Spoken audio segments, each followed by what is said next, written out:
गुरु को बसारो काहे ढूंढे जग में हो,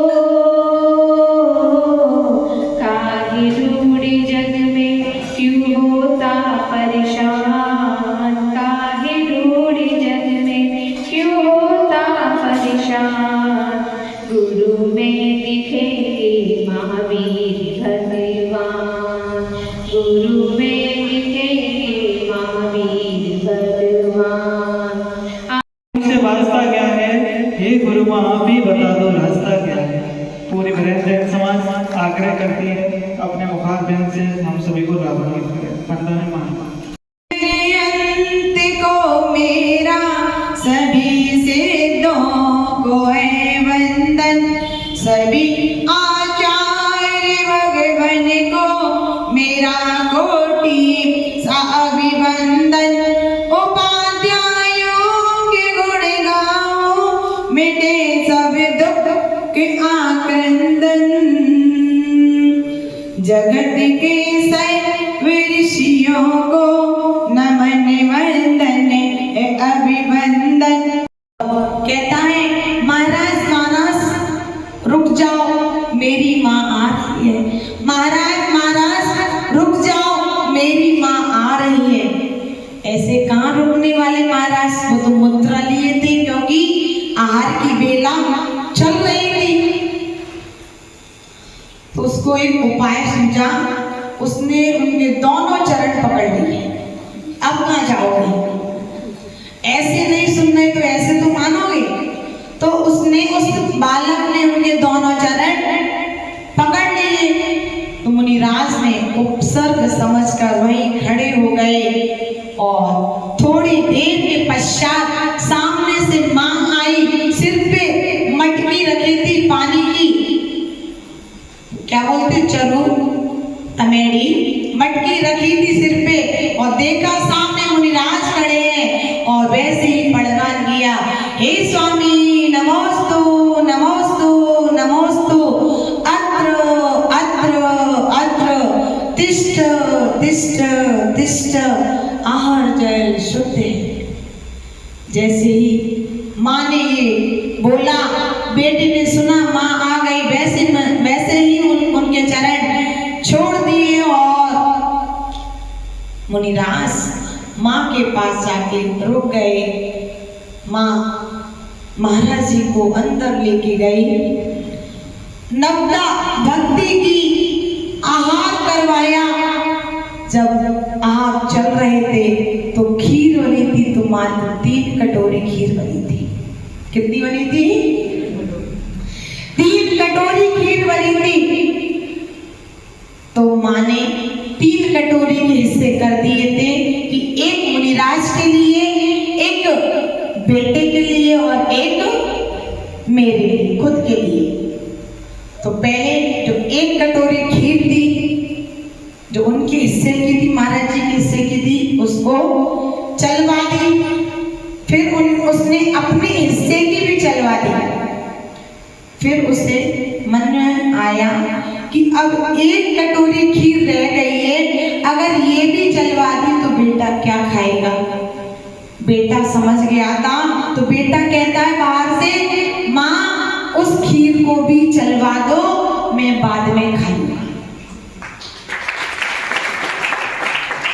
मुनिराज समझ गए कि 3 कटोरी खीर है और उन्होंने उस खीर को ले लिया। खीर को लेने के पश्चात जल आदि लिया और जब अब स्थान पे जब चले गए मुनिराज, तो माँ ने जब अंदर आके देखा तो जिस तपेली में खीर बनाई थी वो तपेली फिर से भर गई। क्यों भर गई? क्योंकि वो अक्षीण मानस रिद्धि के धारी ऋषि राज थे। कौन सी रिद्धि? अक्षीण मानस रिद्धि के धारी ऋषि राज थे। ये ऋषि राज जिस घर में पहुंच जाए और जिस घर में उनके आहार हो जाए, उस घर में चक्रवर्ती की सेना, कितनी होती चक्रवर्ती की सेना? करोड़ों हाथी, घोड़े, सैनिक, प्यादे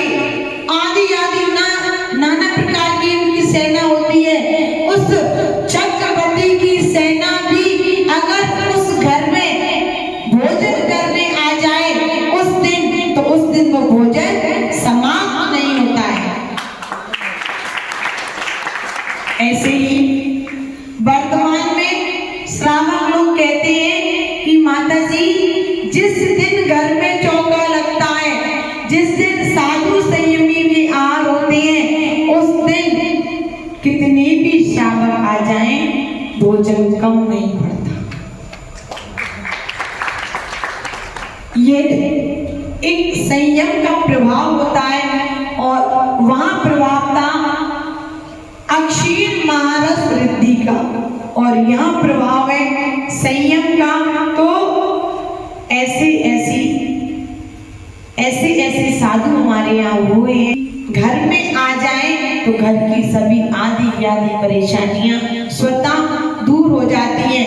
पर कब? जब आप दाता के जो 7 गुण हैं, उन गुण से युक्त होते उनके नवता भक्ति पूर्वक आहार कराएंगे तब। तो उनने अपनी रानी से कहा कि सबके लिए एक औषधि बनवाओ। औषधि लाए और एक लड्डू बनवाया। उस लड्डू में उस औषधि को अंदर रखवा दिया और जहां जहां चौके लगे गांव में, वहां सब जगह 2-2 लड्डू भेज दिए और कहा कि ये लड्डू साधु की अंजलि में दे देना। जब वो लड्डू साधु की अंजलि में चल गए, उस औषधि दान के कारण उन श्री कृष्ण ने तीर्थंकर प्रकृति का बंद किया।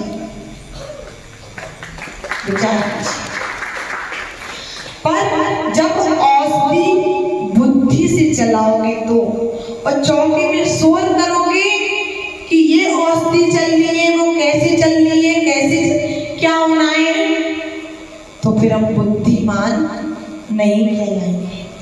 बुद्धि को तेज करना है तो जितना विवेक, जितनी बुद्धि आहार में आप उपयोग करेंगे, उतनी बुद्धि आपकी तीव्र होगी और उतने ही आप बुद्धिमान कहलाएंगे। हम कौन है? मनुष्य। एक सुअर था, त्रियंच गति का जीव, कोई पूर्व का सहयोग था।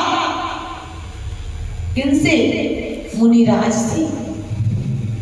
मुनिराज एक जंगल में बैठे थे, पहाड़ के अंदर बैठे थे गुफा में, और एक शेर को खुशबू आ गई, पंचेंद्रिय जीव की, मनुष्य की खुशबू आ गई, सुगंध आ गई। वो दहाड़ता हुआ उसी ओर बढ़ा, गुफा की ओर बढ़ा। पर जो सुअर था उसने ये संकल्प कर लिया था कि मैं इसके अंदर एक भी प्राणी जीव को नहीं जाने दूंगा, उनकी साधना में साधक बनूंगा, बाधक किसी को भी नहीं बनने दूंगा। शेर आया, शक्ति नहीं थी उसकी लड़ने की, फिर भी वो लड़ा। जैसे भक्तामृत स्तोत्र में 5वें छंद में कहा है कि शक्तिहीन हिरणी प्रीति बस शेर से लड़ने को तैयार हो जाती है। ठीक वैसे ही शक्तिहीन मैं भक्ति वशात आपकी स्तुति करने को तैयार हुआ हूं। वैसे ही वो सुअर कह रहा है कि मेरे अंदर शक्ति नहीं है, पर आपकी भक्ति वशात आपकी रक्षा करने का भाव हुआ है। तो वो शेर से लड़ गया और मृत्यु को प्राप्त हो गया। मुनि रक्षा के भाव से, अभय दान के भाव से वही सुअर देव गति को प्राप्त हुआ। अब विचार कीजिए, दानियां कर जाते हैं, अच्छे फल को पाते हैं। दानियां कर जाते हैं, अच्छे फल को पाते हैं। बिना दान के नाश है धन, बिना दान के नाश है धन।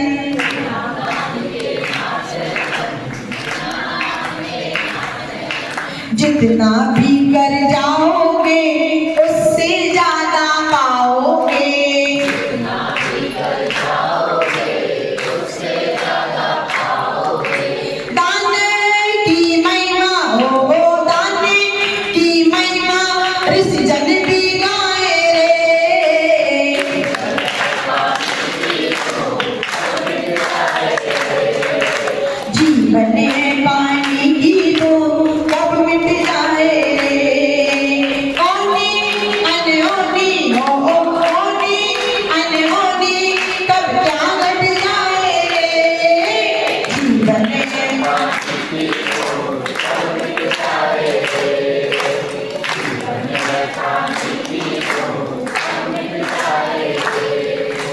जितना भी करके जाओगे उससे दुगना तिगना ही आपको प्राप्त होगा। इसलिए